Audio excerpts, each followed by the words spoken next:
अब बात करते हैं आत्मनिर्भर भारत की शक्ति, क्षमता और गति की।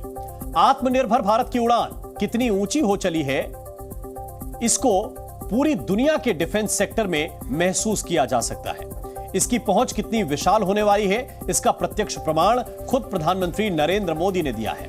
प्रधानमंत्री ने आज बेंगलुरु स्थित हिंदुस्तान एरोनॉटिक्स लिमिटेड यानी कि HAL से लाइट कॉम्बैट एयरक्राफ्ट तेजस में उड़ान भरी तो एक इतिहास भी रच दिया।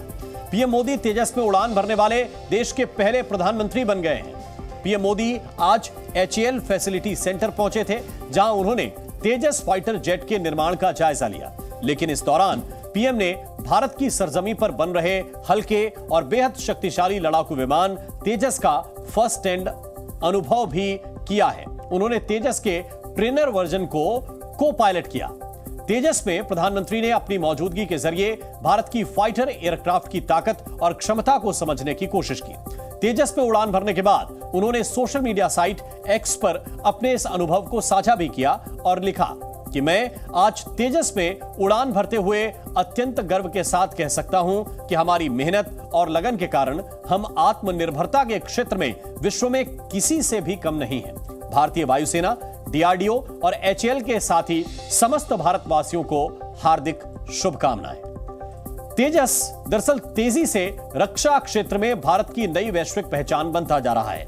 डिफेंस एक्सपर्ट बताते हैं कि यह फाइटर जेट एयर पावर की काबिलियत के पैमाने पर पूरी तरह से खरा उतर रहा है और आने वाले कुछ दिनों में यही तेजस भारत के डिफेंस एक्सपोर्ट का क्राउन ज्वेल भी बनने जा रहा है। तेजस में प्रधानमंत्री मोदी की कामयाब सॉटी न सिर्फ ऐतिहासिक रही बल्कि भारतीय वायुसेना के लिए प्रेरणा का एक ताकतवर स्रोत भी बन गई। पीएम ने एक फाइटर पायलट की तरह बाकायदा जी सूट में करीब 50,000 फीट की ऊंचाई पर उड़ान भरी। तेजस में पीएम की 30 मिनट की उड़ान के साथ ही इस फाइटर जेट के एक माकूल लड़ाकू विमान होने का सबूत भी मिल गया। लेकिन तेजस का स्वदेशी होना इसकी सबसे बड़ी खासियत है, क्योंकि इससे यह साबित होता है कि भारत ने फाइटर जेट्स के मामले में वो तकनीकी ब्रेक थ्रू हासिल कर लिया है जो भविष्य में दुनिया के किसी भी बड़े मुल्क में बनने वाले फाइटर जेट्स के साथ निर्माण का मुकाबला करने की बुनियाद बन सकता है। देश के लिए बहुत ही गर्व की बात है कि हमारे प्रधानमंत्री ने तेजस उड़ान दी। उन्होंने साफ तौर पे कहा कि देश की बढ़ती टेक्नोलॉजी कॉम्पिटेंस को जाहिर करता है। हम हर चीज़ दुनिया से बेहतर और कम खर्च पर बना सकते हैं। रिसेंटली यही हवाई जहाज़ ने दुबई में एयर शो के दौरान ऑडियंस को स्टन किया अपने एरोबैटिक कैपेबिलिटी से। मुझे पक्का यकीन है बहुत बड़े पैमाने पर पूरी दुनिया के फ्रेंडली कंट्रीज इसको खरीदना चाहेंगे। काफ़ी ऑर्डर्स भी हिंदुस्तान के पास आए हुए हैं HAL के पास में। साथ ही साथ उन्होंने HAL को भी भरोसा दिलाया कि वो हर प्रकार से सहायता करेगी गवर्नमेंट ऑफ इंडिया, ताकि उनका जो रेट ऑफ प्रोडक्शन है उसको बढ़ाया जाए, ताकि हिंदुस्तान की जो नीड्स हैं उनको भी पूरा किया जाए और फ्रेंडली कंट्रीज के नीड को भी जल्द से जल्द पूरा किया जाए। भारत का यह तेजस वाकई बेहद खास है। तेजस ऑल वेदर और मल्टी रोल फाइटर एयरक्राफ्ट है। साइज से लेकर सिस्टम तक और वजन से लेकर मारक क्षमता तक तेजस जिस क्लास का फाइटर जेट है उसका कोई तोड़ नहीं है, कोई जोड़ भी नहीं है। तेजस की मारक क्षमता इसे दूसरे हल्के लड़ाकू विमानों की अगली पंक्तियों में खड़ा करती है, क्योंकि तेजस लंबी दूरी तक लक्ष्य भेदने वाली मिसाइलों से लैस है। तेजस की रफ्तार आवाज की गति यानी कि मैक 1.6 से लेकर 1.8 तक है और इस स्पीड पर यह बिल्कुल सटीक निशाना भी साध सकता है। तेजस दूसरे फाइटर जेट्स के मुकाबले हल्का है, लेकिन बेहद ताकतवर भी है। इसका वजन 6,560 किलोग्राम है। भारत का यह स्वदेशी फाइटर जेट करीब 52,000 फीट की ऊंचाई तक उड़ सकता है। तेजस में AESA यानी कि एक्टिव इलेक्ट्रॉनिकली स्कैन्ड अरे रडार लगा हुआ है, जो दुश्मन के किसी भी रडार को चकमा देने में माहिर है।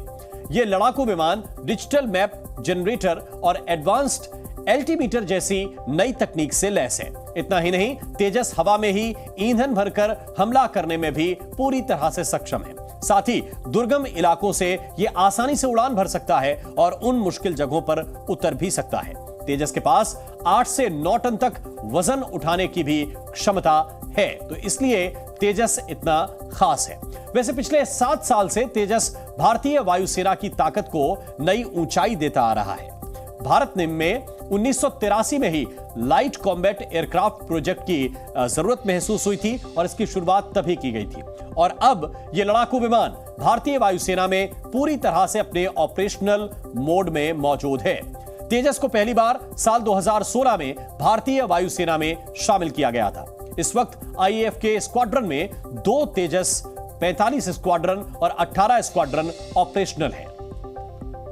लेकिन अब मोदी सरकार ने वायुसेना में तेजस की मौजूदगी और ज्यादा बढ़ाने की ठान ली है। सरकार ने इसकी खरीद के लिए बजट का आवंटन भी कर दिया है। इसके तहत भारतीय वायुसेना को 83 LCA Mk-1A तेजस मिलने जा रहे हैं। मोदी सरकार हिंदुस्तान एरोनॉटिक्स लिमिटेड को इसके लिए 36,468 करोड़ रुपए का ऑर्डर दे चुकी है। तयशुदा समय के लिहाज से अगले साल फरवरी से भारतीय वायुसेना को तेजस की डिलीवरी शुरू हो जाएगी। इसके साथ ही सरकार ने तेजस के नए अपडेटेड और बहुत ही घातक वर्जन LCA Mk-2 के लिए भी 9,000 करोड़ रुपए का बजट आवंटित कर दिया है। दरअसल तेजस के अलग अलग वेरिएंट्स का भी तेजी से निर्माण चल रहा है, जो भारतीय वायुसेना के साथ साथ इंडियन नेवी का भी हिस्सा बनने वाले हैं। आईएएफ और भारतीय नौसेना के लिए सिंगल सीटर कॉम्बैट तेजस के साथ वायुसेना और नेवी के लिए ही डबल सीटर ट्रेनर तेजस को भी विकसित किया जा रहा है। माना जा रहा है कि तेजस डिफेंस सेक्टर में कारोबार के लिहाज से भारत के लिए गेम चेंजर साबित होने वाला है। एक तरफ HAL में तेजस का लगातार निर्माण हो रहा है, तो दूसरी तरफ इसमें दिलचस्पी दिखाने वाले देशों की तादाद भी बढ़ती जा रही है। 2019 में रॉयल मलेशियन एयरफोर्स ने तेजस को लेकर जानकारी मांगी थी। इसके बाद अक्टूबर 2021 में हिंदुस्तान एरोनॉटिक्स लिमिटेड की ओर से मलेशिया को तेजस के डबल सीटर वेरिएंट का ऑफर दिया गया था। इसके अलावा Argentina, Australia, Egypt, America, Indonesia और फिलीपींस ने भी तेजस की खरीदारी पर नजर बनाकर रखी है। कम लागत में निर्माण, लक्ष्य भेदने में माहिर और लड़ाकू विमान के लिहाज से दुनिया के अत्याधुनिक तकनीक का इस्तेमाल तेजस को most favourite light combat aircraft का दर्जा दे चुके हैं। भारत के रक्षा निर्यात की फेहरिस्त में तेजस एक बड़ा नाम बनने वाला है, लेकिन इस वक्त देश के डिफेंस सेक्टर में हो रहा कारोबार भी आपको गर्व की अनुभूति करा सकता है। जरा ये आंकड़े देखिए। दरअसल डिफेंस सेक्टर में भारत अब भरोसे का नाम बन चुका है। इस साल भारत का डिफेंस बजट 5.94 लाख करोड़ रुपए का है। इस पैसे का इस्तेमाल रक्षा में आत्मनिर्भर होने के साथ साथ कमाई के लिए भी हो रहा है और आंकड़े इसकी गवाही भी दे रहे हैं। भारत से 85 देशों में डिफेंस उपकरणों का निर्यात हो रहा है, जिनमें 34 देशों में बुलेट प्रूफ जैकेट्स और हेलमेट्स, 23 देशों में फायर आर्म उपकरण, 5 देश में गोला बारूद, 5 से ज्यादा देशों में डिफेंस इलेक्ट्रॉनिक्स, 4 देशों में आर्मर शील्डिंग, 2 देश में ध्रुव हेलीकॉप्टर का निर्यात हो रहा है, जबकि 36 से ज्यादा देशों में भारत की डिफेंस कंपनियां कारोबार कर रही हैं। डिफेंस सेक्टर में तेजी से आत्मनिर्भर हो रहे भारत का आत्मविश्वास भी बढ़ रहा है। 10 साल में डिफेंस के क्षेत्र में इतिहास भी बदल गया है। साल 2013-2014 में भारत से 686 करोड़ रुपए के रक्षा उपकरणों का निर्यात होता था, लेकिन अब निर्यात का यह आंकड़ा करीब 16,000 करोड़ रुपए का हो चुका है। यानी भारत का रक्षा निर्यात लगभग 23 गुना बढ़ चुका है, जबकि रक्षा आयात पिछले 5 साल में 46% से घटकर करीब 36% हो गया है। जंग की दुनिया में कहा जाता है कि best defence is a good offence, यानी एक अच्छा आक्रमण शानदार बचाव होता है।